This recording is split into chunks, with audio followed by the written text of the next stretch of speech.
They both came from the prophet. Thus only the Quran, which also came from the prophet, could serve as proof that the accounts naming Isaac was clearly the more truthful of the two. But if that is the case, Islam falters, since it draws its legitimacy from Ishmael. Muhammad claims that he was prophet quality because he was a direct descendant of Ishmael. Tabari, we ransomed him with a tremendous victim. This became Quran 37:107. Refers to Isaac. But how can that be? In verse 104, Allah says, We called out, Abraham, you have fulfilled your dream, thus do we reward the good. That was indeed a trying test. So we gave him the good news of Isaac. How can that be? How can Abe have nearly sacrificed Isaac if the reward for fulfilling that trying test was Isaac? In Version 2, Messenger, repeat the knowledge Allah has given you about the son of the two victims.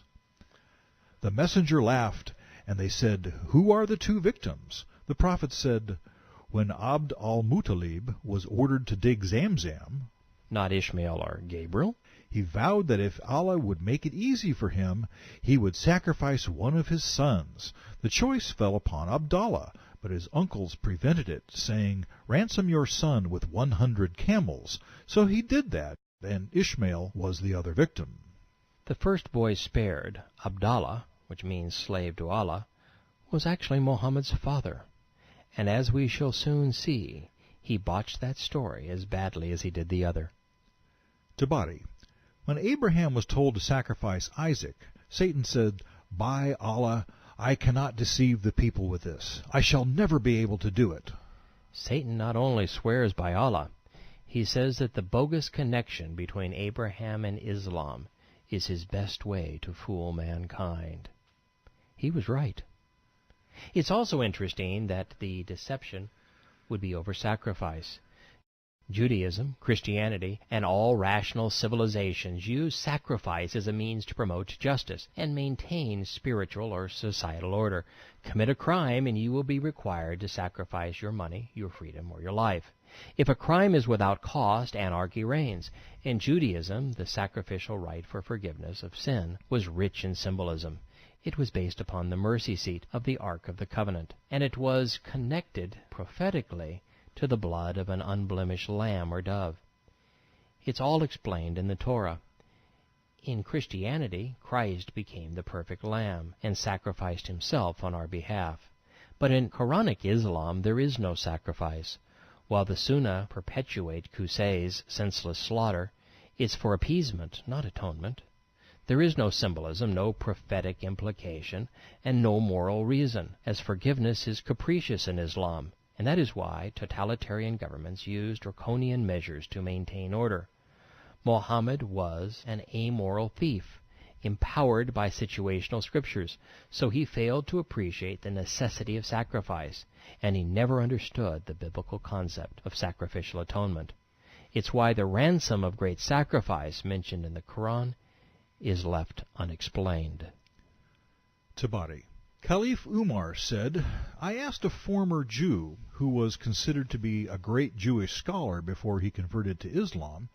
He said, Ishmael, by God, O Prince of Believers. The Jews know that, but they are envious of you Arabs, because it was your father who was named in Allah's command, and to whom Allah ascribed such merit.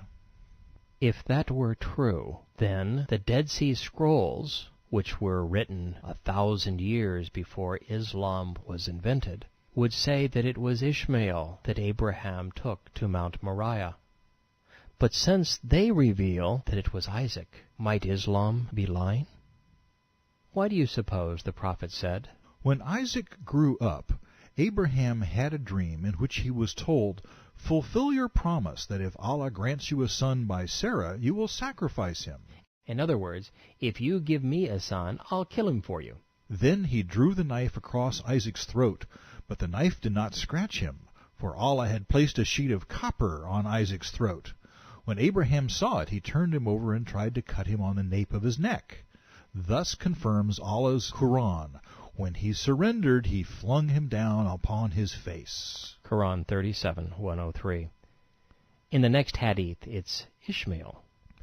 When Abraham was alone with his son on the trail of Mount Thabir, It's a mountain near Mecca.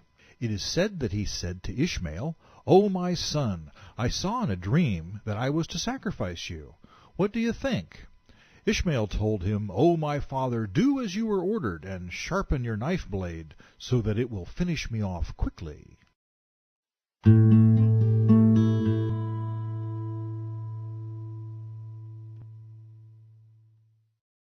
The tests attributed to Abraham may be the low water mark for Islam's credibility thus far. This strand of pearls begins to unwind in Tabari's second volume, Prophets and Patriarchs. Tabari. After Allah had put Abraham to the test, when Nimrod bin Cush tried to burn him there in the fire, when he commanded him to sacrifice his son after he had become old enough to walk, when he had made him to raise the foundations of the house and devote himself to its rituals, after all of this, he put Abraham to the test with still further commands, which he has mentioned. He said, "And when his Lord tried Abraham with commands, and he fulfilled them," This became Quran 2:124. The earliest scholars of the Islamic community disagreed about the nature of these commandments with which Allah tested Abraham and which Abraham obeyed. These tests were crucial because Islam, according to Muhammad, was the result of Abraham's obedience. Yet the Quran is deficient, completely silent on the nature of these trials and their significance. So rather than let Allah wallow in blissful ignorance, the companions rushed in to save the day. Tabari. Islam consists of 30 parts, and no one ever tested with this obligation carried it out except Abraham. When his Lord tried Abraham with commands means that Allah tested him with the acts of ritual purification, 5 in the head and 5 in the body. Yes, according to Islam, 5 + 5 = 30. Those in the head are trimming the mustache, rinsing the mouth, cleansing the nostrils with water, using the toothstick, and parting the hair with the fingers. Those in the body are paring the nails, shaving the pubic hair, circumcision, plucking the armpit, and washing off traces of feces and urine. Can't be. Surely this is a misprint. There is no way that the adoptive father of the world's fastest-growing religion earned the dubious honor by passing such an inane test. Let's examine another hadith to make sure we've got this all right.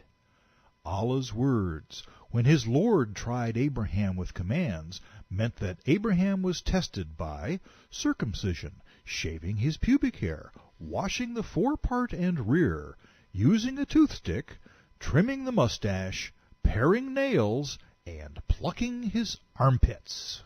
That wasn't any better. How about this? Tabari.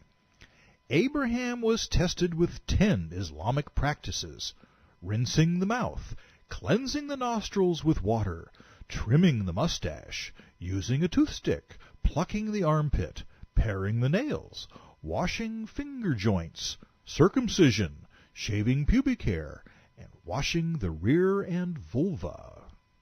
After adding, Bathing on Friday, a fourth version gets ritualistic with, walking around the Kaaba, running between Safa and Marwa, stoning pillars, and hurrying. I disdain ritual. I am therefore unimpressed with its justification. Ritual is a tool used by power-hungry men to condition the masses and subject them to their rule. It is a control device for the oppressor to use against the ignorant. It separates men from God and discourages rational inquiry. But no ritual has ever been this ridiculous. Tabari claims that these hadiths somehow illuminate portions of the second surah. Let's see how. Quran 2, verse 118. Those who are ignorant say, "Why doesn't Allah speak to us himself or show us a sign?" So said the people before them. We have indeed shown our clear signs already. Neither Allah nor Muhammad ever bothered to provide any proof of divine inspiration. No signs, no miracles, no prophecies. So this, once again, refers to the miracles of the Bible. Lo, we have sent you Muhammad with the truth, a bringer of glad tidings and a warner, and you will not be asked about the companion